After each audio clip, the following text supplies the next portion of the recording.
नमस्कार साथियों, मिधांस की कहानियाँ यूट्यूब चैनल में आपका स्वागत है।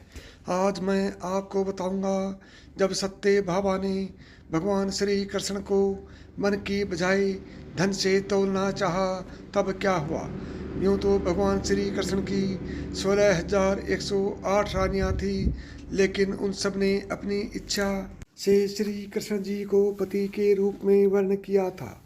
उनकी 3 पटरानियाँ थी जिनसे उनका विधिवत विवाह हुआ था, रुक्मिणी, जामवंती तथा सत्यभामा। उन सब में से श्री कृष्ण सबसे अधिक प्रेम सत्यभामा को करते थे। शायद इसी कारण सत्यभामा को उनके इस प्रेम और उससे अधिक अपने रूपवती होने पर बड़ा गर्व था। उनके मन में सदैव यही विचार रहता था कि अत्यधिक रूपवती होने के कारण ही श्री कृष्ण उनसे सबसे अधिक प्रेम करते हैं। ये बात श्री कृष्ण को कुछ उचित नहीं लगी। उन्होंने सत्यभामा के इस भ्रम को दूर करने की योजना बनाई। इसी को पूर्ण करने के लिए उन्होंने नारद जी को गुप्त संदेश देकर अपने पास बुलाया। एक दिन घूमते हुए प्रभु दर्शन की इच्छा से जब नारद जी उनके महल में गए तो सबने उन्हें प्रणाम किया तथा यथोचित उनका सम्मान करके उनके सम्मुख खड़े हो गए।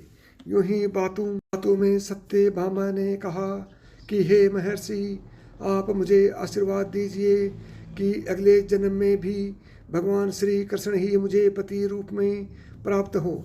नारद जी बोले, देवी, ऐसा तो हो सकता है, परंतु इसके लिए कुछ नियम हैं। तब सत्यभामा ने कहा, हे महात्मन, ऐसा क्या नियम है, आप मुझे बताइए।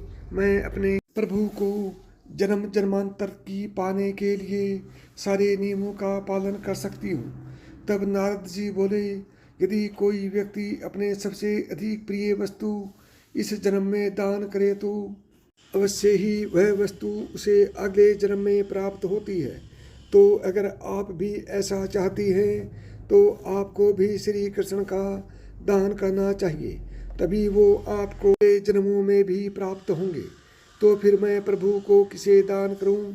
सत्यभामा ने नारद जी से पूछा, आप हमें ही दान कर सकती हैं, प्रभु को। नारद जी बोले।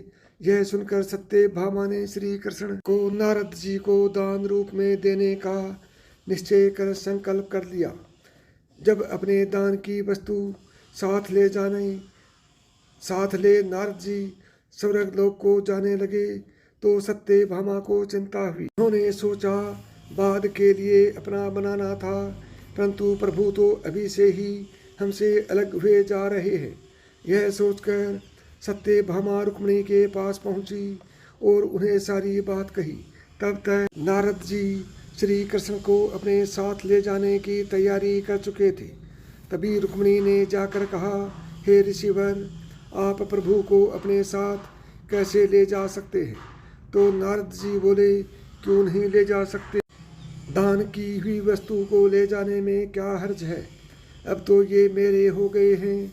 तब देवी रुक्मिणी बोली, हे मुनिवर, परंतु मैंने तो प्रभु का दान नहीं किया है और इन पर जितना सत्यभामा का अधिकार है उतना ही मेरा भी, इसलिए आप इन्हें अपने साथ नहीं ले जा सकते हैं।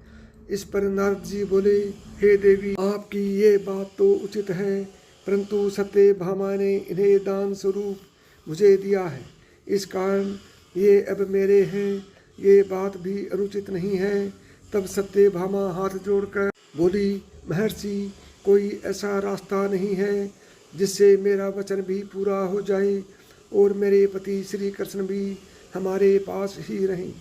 नारद जी कुछ सोचकर बोले, एक उपाय है, यदि श्री कृष्ण के बराबर सोना व रतन आप हमें दे दें तो हम श्री कृष्ण को आपके पास छोड़ सकते हैं। तब रानी ने खुश होकर तुलादान की तैयारी करने को कहा।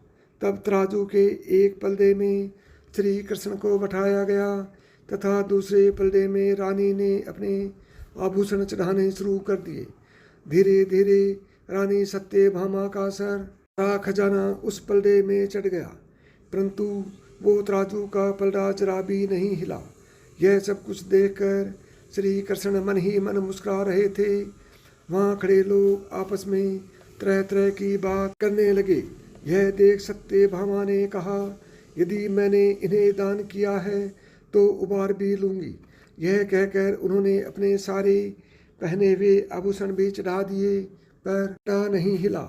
यह देखकर वे बड़ी लज्जित हुई और अपने किए पर पछतावा करके रोने लगी। यह देख श्री कृष्ण ने रुक्मिणी जी को सत्यभामा की सहायता करने का इशारा किया। रुक्मिणी जी ने उनके इशारे को समझ गई। वह मंदिर में गई और वहाँ से एक तुलसी की पत्ती ले आई तथा उस पत्ती को स्वर्ण आभूषणों के पल्ले में रख दिया।